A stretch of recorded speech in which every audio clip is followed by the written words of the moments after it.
Okay, page 130. Once you find the area, that bar there, it's a circular rod.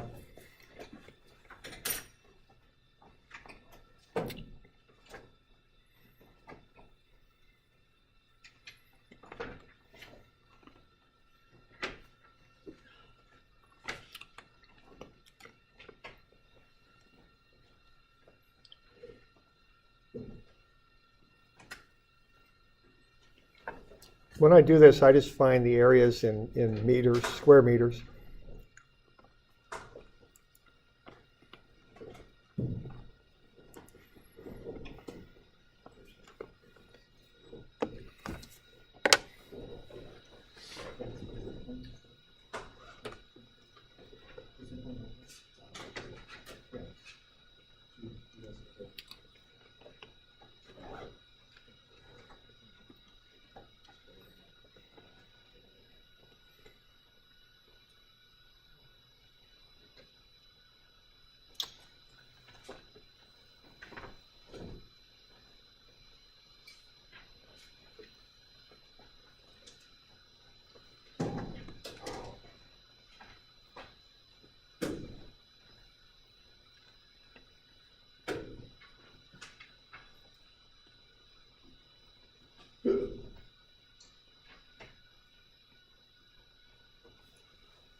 Okay, how about this? Y'all getting 0.00283? How about getting the stress and what's the stress in that thing?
I just put a T or a C, T for tension, and C for compression. So,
y'all getting a stress of 28.3 megapascals times 10 to the 6 newtons per meter squared.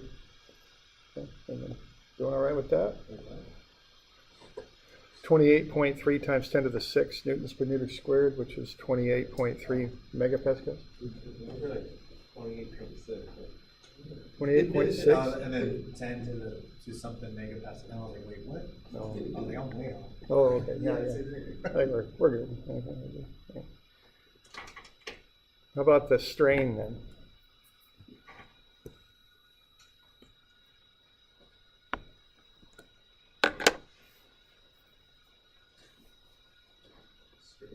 Yeah.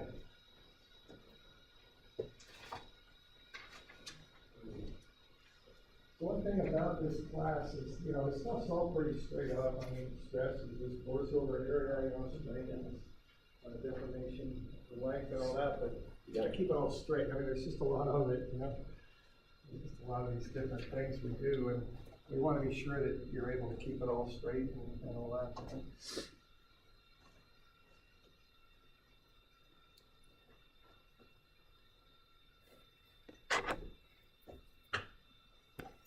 So remember that, you got that formula sheet. We're in the upper left-hand corner is where we're at. We determine deformation. Look at the original and final lengths. The difference, yeah. Oh, I see. So deformation did occur. Yeah, it did, yeah. Okay. So I thought we were staying within the elastic limit. Well, we are, but see, the load is applied, so it's lengthened out. Okay. That's what's going on. Deformation under stress. Yeah, you could say that, right?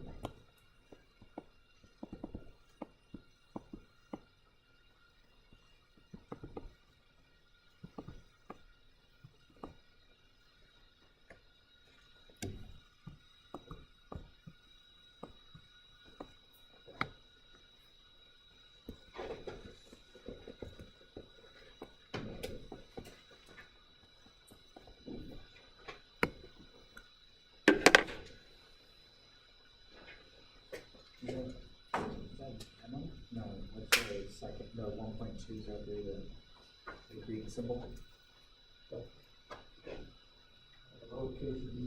And words, because I mean, I understand your feeling, the given length of the, I want to say rod.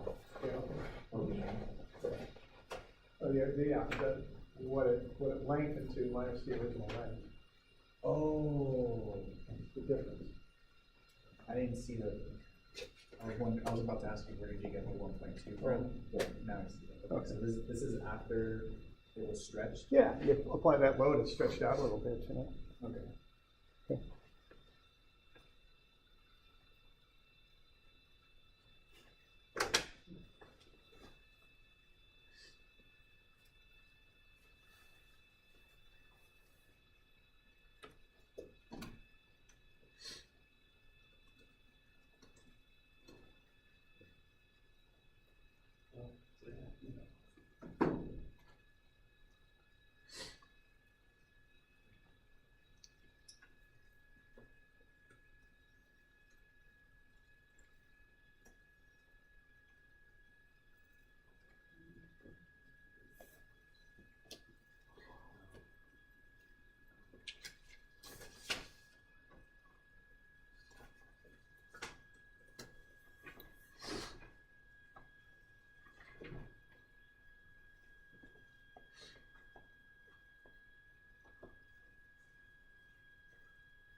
Yeah, 2.5 times 10 to the negative 4 meters.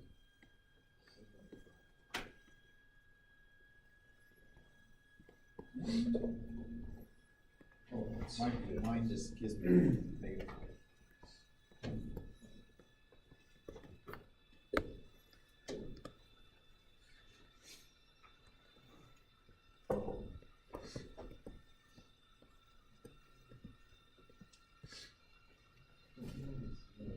That's you, Yes. How many zeros are you supposed to have? 3.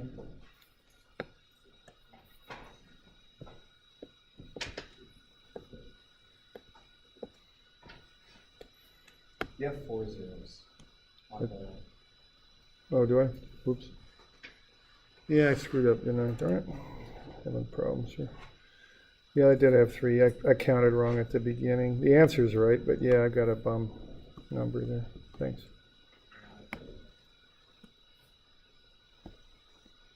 There we go.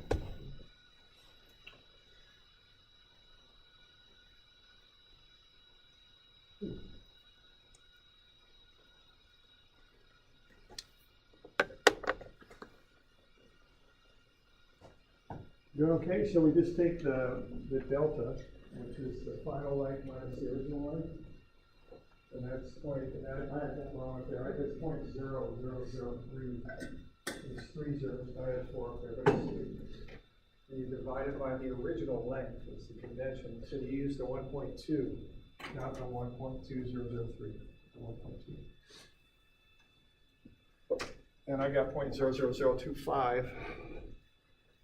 Which commonly express strain in terms of 10 to the minus 6, because strains are typically small. So that's 250 times 10 to the minus 6, which is 250 micro. You know, micro's the metric symbol for 10 to the minus 6. Okay. Is that the same thing as mu? Well, it's yeah, mu. Yeah, actually you're right, it's mu. I think it's mu. Is it? Yeah, it's the Greek letter mu. Okay. Yeah. And it stands for 10 to the minus 6 in the metric system. Now this is unitless, so you know it's not like micrometers or anything like this. Yeah, it's unitless. It's a ratio of strain. That's what it is. Okay, we good with that? What would be the percentage strain? I guess it would be like 1,000 or 100% or something. Well, the percentage strain would be take that number, move the decimal over 2 places. So it'd be 0.025. So it'd be 0.025%. Yeah.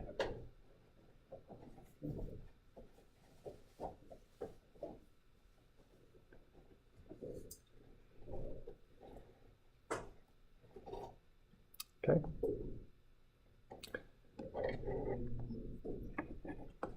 Small, yeah.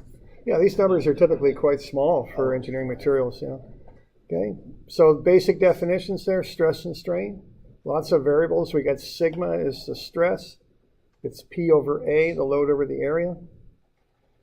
So sigma is P for load over A, which is cross-sectional area.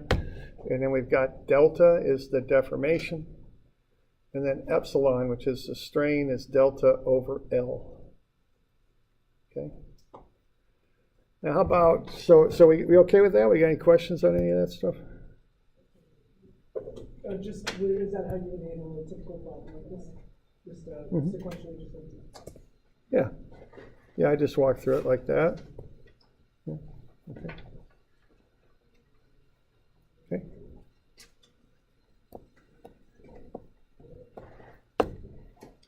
How about the modulus of elasticity? Assuming we're within the elastic limit on this stuff, or actually proportional limit is what I should have said, but what's the modulus of elasticity?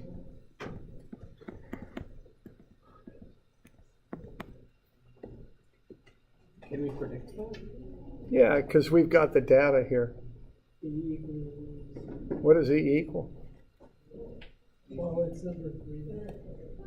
It's number 3, okay.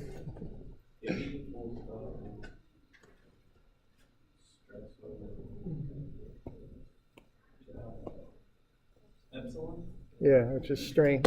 You take the stress divided by the strain, and you get E. And you got them both, okay? So that's, that's real data, so you can just plug them in, see what you get for E.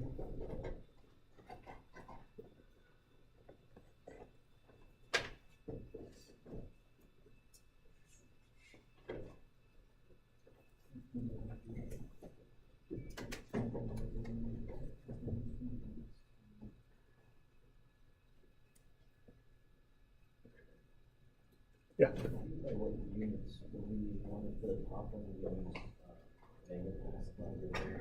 I use Pascal. I keep everything in newtons and meters. And then I work with that out when I'm done. Okay, so you would also do the top on Yeah, right, yeah. I would do it that way.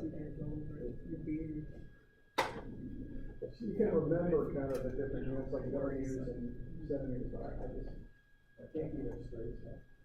I just use newtons and meters, and everything I do metric, and when I'm done, I do that. Give it a prefix. I'm trying to figure out how to do the awesome.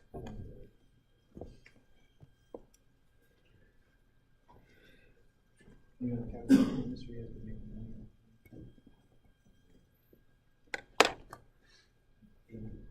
84.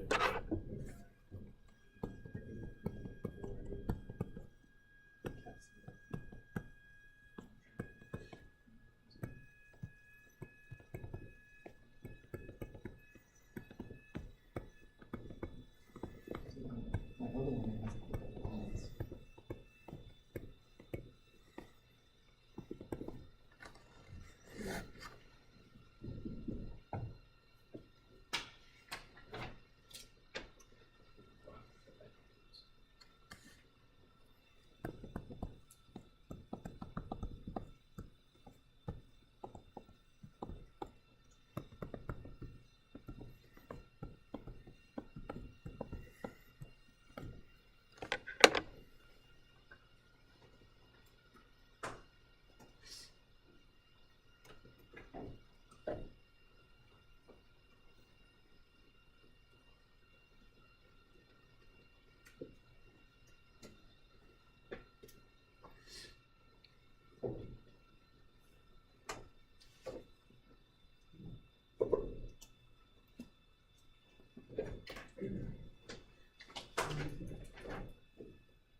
Doing all right with that? 113 times 10 to the 9? Yes. Use the top value, how is. Oh, it's positive 6. Yeah, that's my busted that. Sorry. There we go. 6. Yeah, thanks.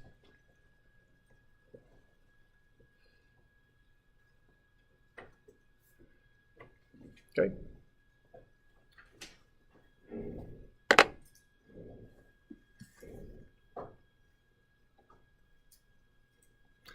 All right, so that's just some, basic properties for an object, stress and strain, and then the modulus of elasticity, okay?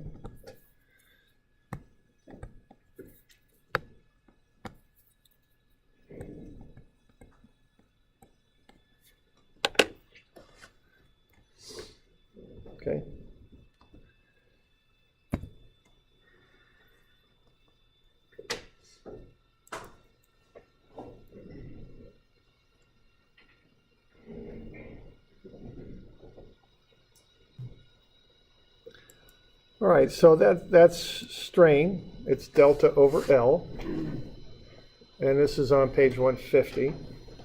So it's unitless. It's just a proportion of lengthening or shortening. Okay. Yeah, it's a ratio. Yeah, you can make it a percent strain if you want to multiply it by 100, but I think it's cleaner just to keep it as a ratio. You know, it's simpler that way. It's just delta over L. So you just take delta, and the convention again is you divide by the original length. Not the final length, but the original. That's the convention. Now, what happens here, though, when you pull on something, it gets thinner. Okay, if you think of taking a big rubber band and pulling on it, the rubber band will get thinner. And if you push on something, it'll get thicker. You all okay with that? I mean, if you pull on a big old rubber band, it'll get thinner. Okay, is what it'll do. And same thing if you had a big block of rubber or something and push in on it, it'll get thicker. Is what it'll do. Okay, so well, this thing's busted a few times, but you know, if I pull on this, it'll get thinner. It busted again. I think it's gone beyond its usable life there. Okay. All right. So now there is a relationship between these two things. Now, the thickening and thinning there is called lateral strain. Lateral means side. If you lift weights, you probably know you got lateral muscles on the side of your body. If you fish, you probably know there's lateral fins on a fish. It means side is what it means, okay? So there's lateral strain too. And there's a relationship between axial, which is the main strain that we're looking at, epsilon, and the lateral strain. And the relationship was developed by a scientist named Poisson. It's called Poisson's ratio. For metals, it's usually between 0.2 and 0.4. So, yeah, it does kind of look like a fin or something. Really. No. Oh, it does? Oh, I didn't know that. Poisson. Is there some English word like that? Poisson? Poison. Poison? Yeah, that means fish. Fish is poison, what are they trying to tell us? I don't know. French fish or something. Porpoises? I don't know. Usually there's some sort of English word. But anyway, okay, so what that is, now if you make the thing longer in the axial direction, it gets thinner, so those are opposite signs. Okay, if you make the thing shorter in the axial direction, it gets thicker. Those are opposite signs. So rather than having a negative Poisson's ratio, they put a negative sign in front of the formula. That way Poisson's ratio is positive always. Okay? And for metals, it's between 0.2 and 0.4. Okay. Now let's say Poisson's ratio for whatever this stuff is 0.3. Okay, now this is another Greek letter, it's nu. It's kind of like the letter V if there's a big strong wind blowing that way. It kind of deforms over to the left is about the best I can describe how you draw that up. Okay, and let's say that equals 0.3 for this material. What's the final diameter going to be?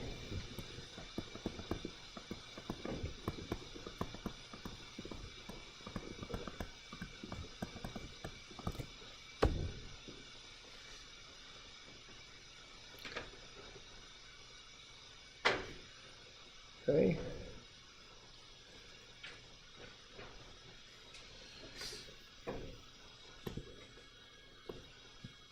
Now, what's the formula for Poisson's ratio?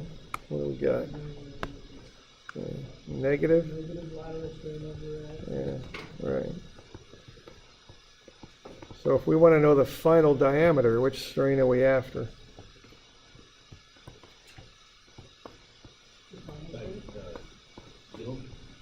No, we want the diameter. We want to know how. You said the initial diameter, right? No, we want to know the final. After we pull on this thing, we want to know the final diameter. So which strain is going to help us get that? Is that axial strain or lateral? Okay,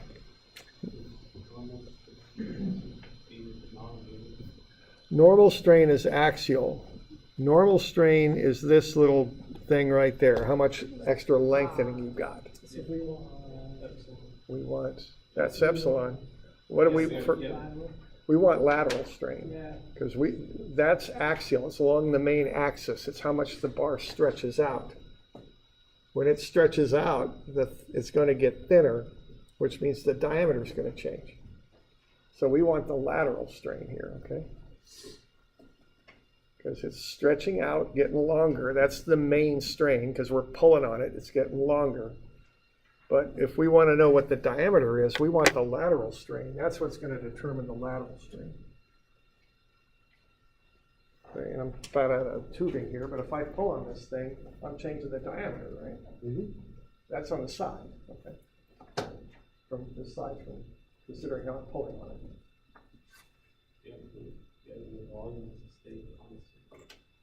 Not necessarily, because you're pulling on those bonds, you're changing. But that's the idea, it's a way to remember it, yeah. Okay. I'm saying 100% solid object. Tube of water or something, the volume's not gonna change. Yeah, okay. You can think of it that way, it's close enough, yeah, sure. Okay? So we want the lateral strain. so you're solving for the lateral strain. Yeah, right. Okay. So what do we got here? We got 0.3.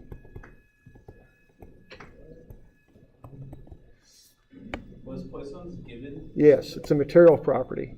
Oh, You could look it up. okay. I was like, how do you solve the two on that? Yeah, you don't. But yeah, it's a material property. So take minus the lateral strain, that's what we want to know. And what was our axial strain on this thing? I can't remember. 0.00. Yeah. 0.00025. Okay, there we go. So given that, what's our lateral strain? Let's see. Yeah, okay.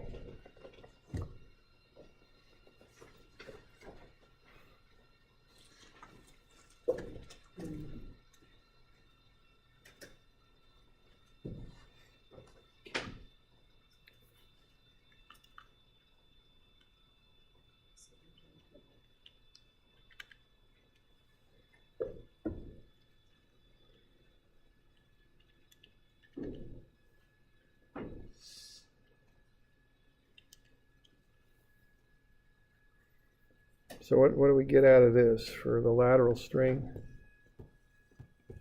The lateral strain is still meters for this. Lateral strain is just a ratio. It's got no units. Even though the axial strain is the normal strain, which is Is unitless. unitless. Strain is always unitless. Deformation is meters. Strain is unitless. Okay. Negative 7.5 to 10. Yeah. Negative 5. Right. So negative 7.5 times 10 to the minus 5. Okay.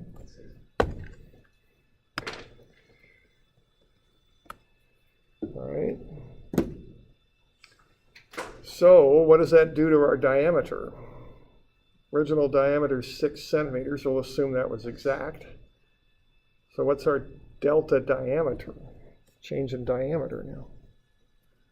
Okay, what does delta equal? Delta over L is strain, right? So what's delta equal?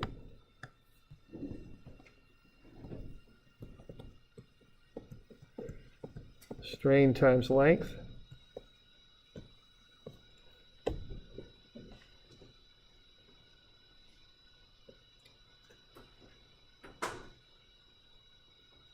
You want the final length or the very first? Well, okay, what is length in this case? So we got 1.2 meters. Let's The see. initial length when it's stretched. And then 1.2 meters. Strength in this case would be I thought he said that. I said. Okay, so what we got here is lateral strain. What that is delta diameter, right? Divided by the original diameter. Okay, we're kind of turning everything sideways and looking at it. So how are we going to get delta diameter?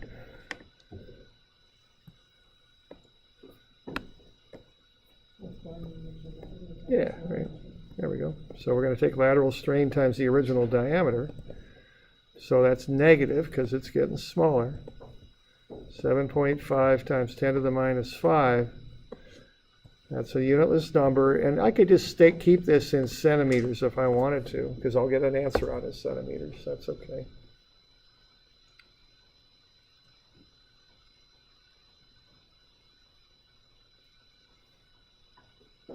Lateral strain is not tricky. I immediately wanted to go to the length of the bar.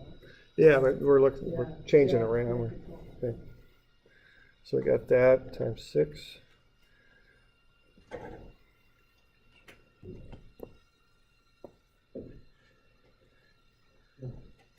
So our delta diameter is what?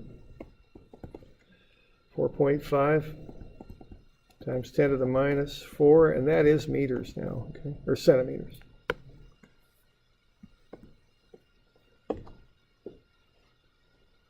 And that's the change of how much the diameter is from? Yeah, Okay. right. Okay. So if we want to know the lateral strain now,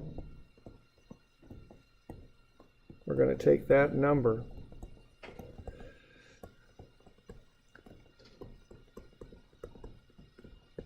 and divide it by what?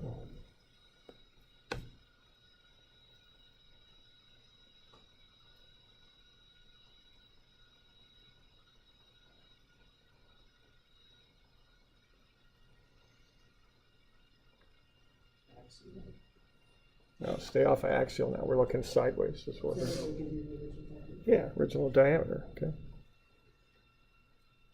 6 centimeters.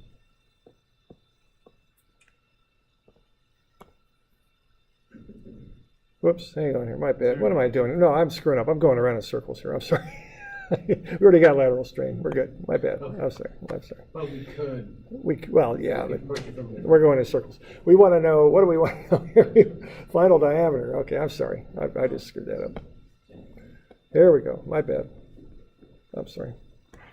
Final diameter is 6 centimeters minus the delta diameter, which is 4.5 times 10 to the minus 4. Are we just taking out the value of the delta diameter? No, we're subtracting it. It should be negative. Okay. It should have been negative. So we're taking 6 minus that. Okay. I'm sorry about that. I kind of got off track.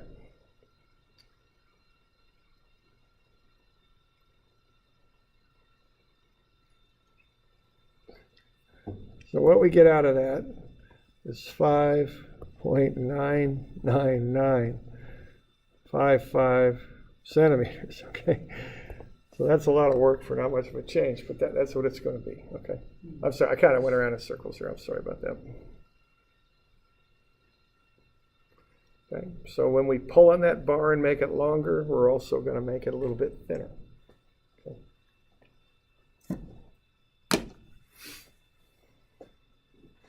And that is the final diameter of that difference. The 5.99955 centimeters is the final diameter. Yeah. Okay.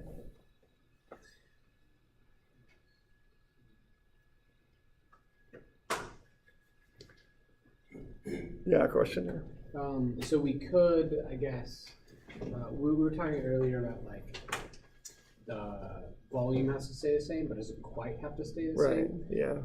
So we could find the volume by considering the reduction in diameter, and then we could determine what percentage of the increase in volume was by the stretching of the molecular. Yeah, I guess. Yeah. And we actually do that. We develop a formula for that a little later in the class. Okay. Okay. So again, just some basic relationships, but there's lots of them. You got to keep them straight, is the thing. Okay. All right. So why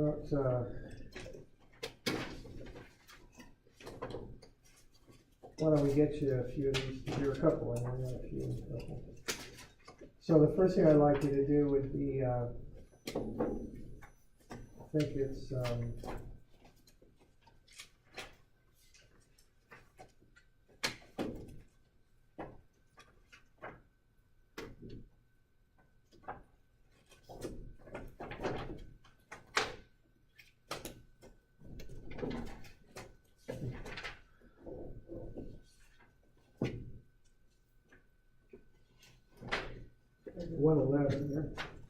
okay, now 111, there's a few kind of things to keep in mind on that one.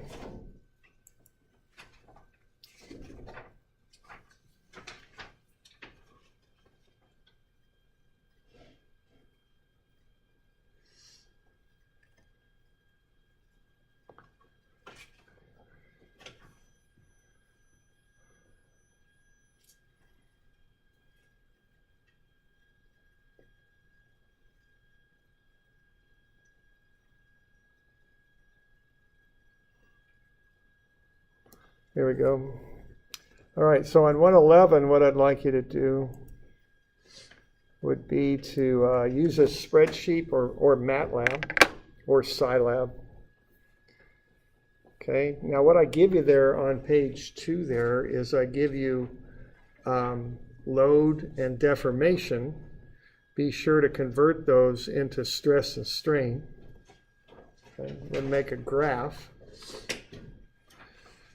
If you use Excel, use a scatter plot. Don't use an XY plot, use a scatter plot. Okay. Yes, it's on page 2. It's problem. Third page from Third the front. page, yeah. Right, yeah. It's problem 111. Yeah, problem 111. Okay. So problem 111, it's on page 2.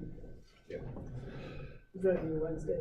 That'll be due, that'll be due Friday, I think. So that'll be the Friday after, I think is the best way to do this, because we got other things Friday. I'll cover, yeah, let's make this due Wednesday also. So we'll make this one due Wednesday. Today, yes. Okay, because we have class Friday, we can cover it then. All right, now, so use Scilab or MATLAB or Excel, okay, either one. Remember to convert force to stress and deformation to strain, then make your graph. And again, if you're using Excel, use what's called a scatter plot. An XY plot won't plot this properly. Okay. List the answers to the questions in a box on the bottom of your plot. You can draw in the offset line by hand if you want to find the yield stress. All right. Now I give you a sample answer on that just to be sure you're on the right track. On page 2, there's a sample answer to that. And I give you all the answers, but I give you one of the lines of data that you'll need to use just for your reference there. Okay. So Yeah. how do we turn this in? Do we upload it to? Plot it up. Just plot out the graph. Put the answers on it, box them in, turn it in. Okay. Yeah. So copy the graph from. Yeah, just print the graph out. Good. And then I'd also like you to do 122. Okay, so 111 and 122.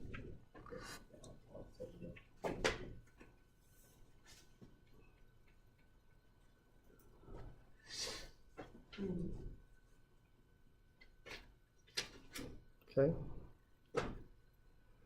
All right, so that's due Wednesday next week. We'll cover it on Friday a bit, hey? Okay. Remember, we got Monday off. Keep that in mind. So you use open office, would that be all right?